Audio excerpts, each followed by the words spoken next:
what is not right. Let's cut the fluff, because this isn't about shame, it's not about purity. And it's damn sure not about what society wants a woman to need. This is about power. When a woman lives without sex, something deep begins to awaken, not because she's deprived, but because she's no longer distracted. You see, we live in a world that teaches women to measure their worth by how desirable they are to someone else, how sexy, how submissive, how available. But when a woman goes without sex, not out of bitterness, but out of choice, she stops outsourcing her validation to someone else's hands. She reclaims it. Suddenly, the silence in her bedroom becomes the loudest teacher in her life. She starts hearing the things she buried, the things she compromised, the parts of her that whispered, "You deserve more than this." Without sex clouding her lens, she sees clearly who actually loved her and who only wanted access to her body, who nurtured her soul and who drained her energy. Not right to do, let's be real. When a woman detaches her identity from being someone's pleasure, she becomes dangerous to every system that profits from her insecurity. She does not right to do. She doesn't buy the lipstick because a man might like it. She buys it because she feels powerful when she does. She doesn't dress to seduce. She dresses to express. She doesn't crave attention. She demands respect, and her energy shifts. You can feel it. She walks into rooms with a different kind of heat. Not the heat of seduction, but the fire of self-mastery. A woman who isn't seeking sex is a woman whose soul is being fed by purpose. She begins building, creating, healing, and don't get it twisted. This isn't a war against sex. This is the rebirth of standards. Because now it's not enough for someone to be attractive. They have to be aligned. They have to bring peace, not chaos, depth, not drama. A woman who's lived without sex knows the difference between a craving and a connection, between touch and true intimacy. She's no longer chasing chemistry. She's cultivating character. And when she finally chooses to let someone in again, it's not out of need. It's out of overflow, because she's not looking for someone to complete her. She's already whole. Already enough. What is not right to do? Already in love with the woman she's become in the stillness. So if you ever meet a woman who's been without sex for a while, understand what is not right to do. You're not meeting a woman who's lacking. You're meeting a woman who's leveling up. Is not right to do, and gulp you if you try to play with her. Because she's no longer starving. She's feasting on her freedom. What is not right to do? There's a moment in every woman's life when she wakes up from the illusion that she was born to be someone's companion before being her own person. Is not right to do, and when that moment comes, everything changes. She stops looking for validation in the arms of people who only want pieces of her. She stops confusing attention for affection, desire for devotion, chemistry for connection. Because something sacred has shifted. She's no longer fueled by the fear of being alone. She's driven by the fire of becoming herself. When a woman chooses herself over craving connection, it's not right to do. It's not because she's bitter. It's because she's finally sober. Sober from the intoxication of being chosen. Sober from needing her worth reflected in someone else's eyes. She realizes that the dangerous thing she can do in this world is stop begging to be loved and start loving herself without condition. She starts walking differently, not with arrogance but with knowing. A knowing that says, I am not an accessory to someone else's life. I am the author of my own. And it shakes people.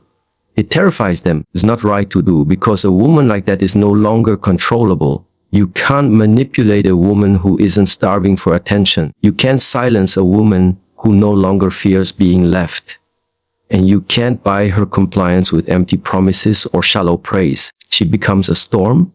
Not because she's chaotic, but because she is powerful, untamed, and unapologetically free. And it's not right to do. Let's be real. Systems weren't built to contain a woman like that. Society profits when women feel inadequate, when they're constantly seeking something outside themselves. The beauty industry, the dating industry, the self-help industry built on fear. They all tremble when a woman says, no more. She's not waiting for a partner to complete her. She's not dressing for the male gaze. She's not shrinking herself to be digestible. She's expanding unapologetically. Think of the ocean. Calm on the surface, but deep and untouchable. What's not right to do? That's her. She can does need, but she can connect, but not at the cost of her soul. And maybe you've seen her before, the woman who walks into a room and doesn't try to be seen. But you can't ignore her. Her energy is unbothered. Her presence is magnetic. What is not right to do? Not because of what she shows, but because of what she no longer seeks. She's no longer trying to be someone's everything. She's become her own everything. And once she chooses herself fully and fiercely, there is no man alive, no rule written, no voice loud enough to control her or silence her. From the moment she's old enough to be noticed, society scripting her performance. Smile more. Cross your legs. Be sexy, but not too sexy. Be wanted. What is not right to do, but not loud. She is groomed to believe that her value is directly tied to her desirability. That to be worthy of love, she must be desirable in someone else's eyes, usually a man's, and in the name of being chosen. She performs. She curves herself into versions of what others expect. She texts back when she doesn't want to. She says yes when her soul screams no. She wears the dress, fixes her fix her tone, hides her rage, and packages her pain in something soft and silent, because being wanted feels like safety, because sex becomes currency, because affection feels like approval. But the moment she removes sex from the equation, not as punishment, but as liberation, something revolutionary happens. She stops performing. She takes off the costume. She looks in the mirror and asks, who am I when no one is watching? Who am I? Who am when I'm not trying to be loved? What is not right? Without the pressure to please, she rediscovers herself. She begins the inner excavation of a lifetime. She unpacks the years she gave her body away while her heart stayed homeless. She confronts the age of all the times she missed physical touch for emotional safety. And in that stillness, she doesn't crumble. She transforms. This isn't the type of transformation you post online. It's not pretty at first. It's raw. It's lonely. Right to do. It's a slow burning rebirth where she lays down the mask and finally meets the woman underneath. She begins to glow.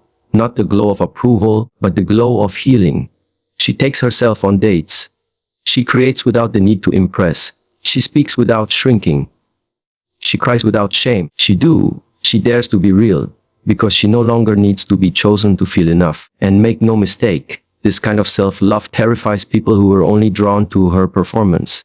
They'll say, you've changed. Yes, she has. What is not right to do? Because she's no longer seducing with her body. She's leading with her truth. Right to do. She's not looking for validation between bedsheets. She's building her identity in solitude. This transformation doesn't happen when everything is loud and chaotic. It happens in the quiet, when she steps back and realizes it's not right to do. Don't need sex to feel beautiful. I don't need attention to feel seen. It is not right to do. I don't need to perform love to be lovable. She becomes a woman who no longer needs to be touched to feel powerful. What is not right to do? Because the most intimate connection she's ever made was with the woman inside her who finally woke up. There is a silent performance that so many women give every day. And most don't even realize they're on stage. It starts with subtle decisions, the what is not to do, the makeup she wears even when she's exhausted, the flirtatious laugh she gives even when the joke isn't funny, what is not the body she offers when her spirit isn't aligned. Why? Because somewhere along the way she was taught, this is how you stay wanted. Sex becomes more than just physical, it becomes proof. Proof that she's desirable. Proof that she still matters to someone. Proof that she hasn't been forgotten, overlooked, replaced. And so, even when her soul is starving, she gives her body. Even when her heart aches, she smiles and performs, because being wanted starts to feel like being alive. But when she steps away from sex as a source of validation, not from bitterness, from not right to do, but from awakening, everything changes. She stops performing. She starts asking real questions. What parts of myself have I been giving away just to feel worthy? What parts of me have I silenced, dimmed, not right to do, or denied just to keep someone interested? Without the chase to be desired, she begins the journey of becoming whole. Because here's the true thing, performance is exhausting. It disconnects her from herself. But transformation is honest. It's not always beautiful at first, but it's real. She starts taking her power back in the smallest, quietest ways. She wears what feels good, not what gets attention. She speaks what's true, not what's palatable. She no longer answers texts at midnight just to feel chosen. It's not right to do. She learns that peace is louder than passion when it's rooted in self-respect. Think of a dancer who's been twirling on stage for years, spinning for applause, bending herself into unnatural shapes for the sake of approval. When she walks off that stage and into the silence, she can finally feel her own heartbeat. What is not right to do, it's in that silence that she reconnects with herself, not the version others paid to see, but the version who exists without performance. This is what it means when a woman starts transforming. She begins to nurture her mind, explore her dreams. What is not right to do? Build her life, not because she's waiting to share it with someone, but because she's finally doing it for herself. She becomes dangerous to every voice that once told her her value was tied to her sexuality. Because she no longer needs to be seen to feel beautiful. She no longer needs to be touched to feel alive. She no longer needs to be wanted to feel worthy. Her worth is no longer external. It's internal, immovable, untouchable. She steps into a version of herself that can't be performed, only embodied. Desire has been dangled in front of women like a golden leash. A tool, a trap, a weapon dressed in compliments. For too long, a woman's value has been tied to how many heads she turns, how many likes she gets, how many people want her. Desire becomes the currency, and women are told that if they can just be desirable enough, maybe just maybe, they'll be chosen. What is not respected, not empowered, chosen. But what happens when a woman no longer needs to be desired? What is not right to do? What happens when she stops seeing her value in someone else's and starts seeing it in her own reflection? She becomes unshackable, right to do, because once you stop needing to be desired, you stop being controlled. You stop answering texts that only come when it's convenient for them. You stop dressing to impress people who never took the time to see your soil. You stop entertaining conversations that only lead back to someone else's ego. How much right to do? Think about how many women have stayed in toxic relationships simply because they mistook being desired for being valued. How many times has "I want you" been confused with "I respect you"? How many is not right to? How many times has attention been handed like a drug, just enough to keep her coming back, but never enough to make her feel whole? Desire, when weaponized, it becomes manipulation. It becomes the silent threat keeps her small, obedient, pleasing. But the moment she detaches from that hunger, she's free. She no longer needs to play the game. She is the game. She walks through life with a different kind of confidence. Not because people want her, but because she wants herself. She no longer needs validation in stares or approval in messages. She wakes up and knows, I am enough whether someone desires me or not. And that's when the world starts to shift around her. People who once had power over her lose it. Conversations that once triggered her bore her. Invitations that once felt like gold now feel like crumbs. Because she sees it now, clearer than ever. She is not here to be consumed. She is here to create, to build, to be. And because nothing manipulates her anymore, not fear of being alone, not the seduction of false love, not the approval of the masses, she becomes dangerous, not violent, not bitter, but unmovable. She becomes the woman who says no without guilt.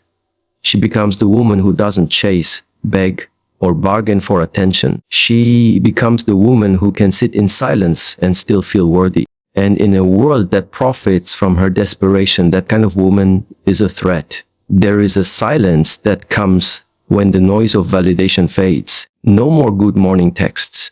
No more late night calls fueled by temporary passion. No more hands reaching for her body when no one bothers to reach for her soul. What is not right to do? At first that silence feels empty, like something's missing.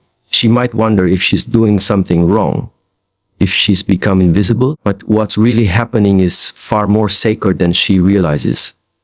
When a woman no longer receives intimacy from others, she is finally given the space to meet herself. Not the version she presents in public, not the role she plays in relationships, but the right to do. But the real her, the one that's been whispering beneath performance, beneath the people pleasing, beneath the masks. In the absence of someone else's touch, she starts touching the parts of herself she's neglected. She puts her hand on her own heart and listens. She listens to the age she always buried under business. She listens to the little girl inside who still wants to be seen, to be chosen, to be protected. She starts asking real questions. What do I need? Not to be loved by others, but to love myself. What have I been calling intimacy when it was really just access? In this space, something powerful happens. She begins to build true intimacy with herself. She becomes more present in her own life. She takes long walks without needing company. She eats meals slowly, with gratitude, not shame. She looks in the mirror and sees herself, not flaws to fix, but a life worth nurturing. She reclaims the parts of her body that were once defined by someone else's gaze. Her skin is no longer a battleground for approval. It becomes home. Her solitude is no longer punishment. It becomes sanctuary. It's in this sacred stillness that she starts to understand that intimacy isn't about being touched. It's about being known. And for the first time, she's knowing herself deeply, fiercely, honestly. She cries without rushing to hide it. She laughs without needing an audience. She rests without guilt. She dreams without permission.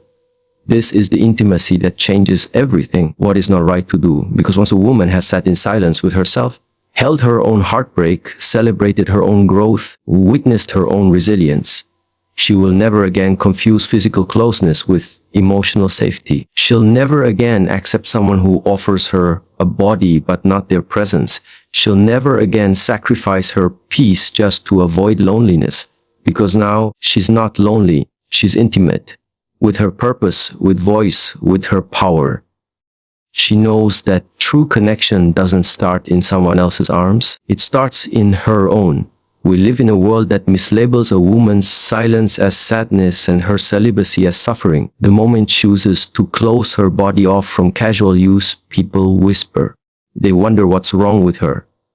They assume she's broken, bitter, or hiding, but they don't see what's actually happening behind the curtain. Because her celibacy is not a wound, it's a weapon. A conscious, courageous stand. It's a sacred rebellion. She's not avoiding intimacy out of fear. She's abstaining out of respect. Respect for her body. Respect for her mind. Respect for her energy. She's no longer interested in experiences that leave her feeling emptier than before. What is not right to do. She's tired of the kind of touch that doesn't see her.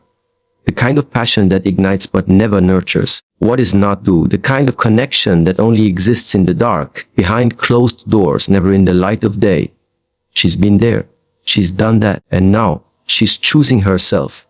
Her celibacy is not a lack of love. It's the cultivation of a higher kind of love. A love rooted in standards, not desperation. A love rooted in truth, not performance. What is not right to do? This is what it means to rebel against the culture of just enough. Just enough attention to keep her hoping. Just enough affection to keep her attached. Just enough effort to stop her from walking away, but never enough to make her feel truly seen. But when she decides to step away from it all, when she chooses celibacy, she's not stepping into a prison, she's stepping into freedom. Freedom from manipulation, freedom from waiting for text replies, freedom from pretending that chemistry is the same as compatibility. It's not easy. Because loneliness still knocks sometimes. The world still glorifies the image of being wanted, of being touched, of being validated through intimacy. But she knows the truth now. She's not right to do. She knows that settling may fill a night, but it drains a soul. She knows that being desired isn't the same as being valued. She knows that not everyone who touches her body is worthy of touching her life. So she waits, not passively, but powerfully. She builds herself. She feeds her spirit. She reconnects with her intuition, her dreams, her divine timing. Because this isn't about withholding. It's about rising. She is not right to do. She refuses to give herself to those who don't see her heart. She refuses to lower her standards just to feel something fleeting. And in a world that tells her to give more, smile more, say yes more, she says, no, not this time. I choose me. That's not right loneliness. That's revolution. There's this lie society loves to whisper into women's ears, that without a lover in her bed, a woman must be missing something. That if no one's desiring her, touching her, claiming her, then she must be cold, bitter, or broken. But let's be clear, a woman without sex is not empty, she's uninterrupted. And in that stillness, she fills herself with everything the world told her she needed to chase through someone else's clarity, power, peace. Without sex clouding her emotions, she starts to see people for who they really are. She sees the games, the sweet lies wrapped in flattery, the red flags dressed as butterflies. What is not right to do, where once she might have overlooked the truth because of the thrill, now she sees it head on. She doesn't chase potential anymore. She doesn't romanticize confusion. She recognizes patterns. She trusts her gut. Her mind isn't tangled up in, does he like me? It's focused on, do I even like him? Her energy isn't spent deciphering mixed signals. It's building her empire, investing in her healing, and protecting her peace. She no longer confuses access with intimacy. What is not right to do? She's not giving her body to people who haven't earned her trust. She's not moved by attention. She's moved by alignment. Her clarity cuts through noise like a blade, afraid to walk away. She's not afraid to stand alone. Because she finally understands her solitude is not a curse, it's her sanctuary. And then there's her power. There is a different kind of strength that rises in a woman who no longer uses sex to feel wanted. She's no longer bending her boundaries for approval. She's no longer afraid of being called too much or too guarded. She honors her intuition like sacred scripture. She stops letting people come and go as they please. If you want access to her, you bring more than charm, you bring character. If you want to touch her, you better know how to hold her mentally, emotionally, spiritually. And peace. Oh, the peace. That kind of peace can't be faked. What is not right to do? It's the quiet in her chest when she knows she didn't betray herself to make someone else stay. What is not right to do? It's the deep sleep that comes when she doesn't have to wonder who she is to someone. It's the calm in her eyes when chaos tries to knock on her door and she doesn't even flinch. She's not numb. She's centered. She's not bitter. She's awake. Lacking. She's full. Full of standards. Full of grace. Full of a love that begins and ends with herself. Right, do. And now, if someone wants to be with her, they can't just show up with lust and charm. They have to earn her soul.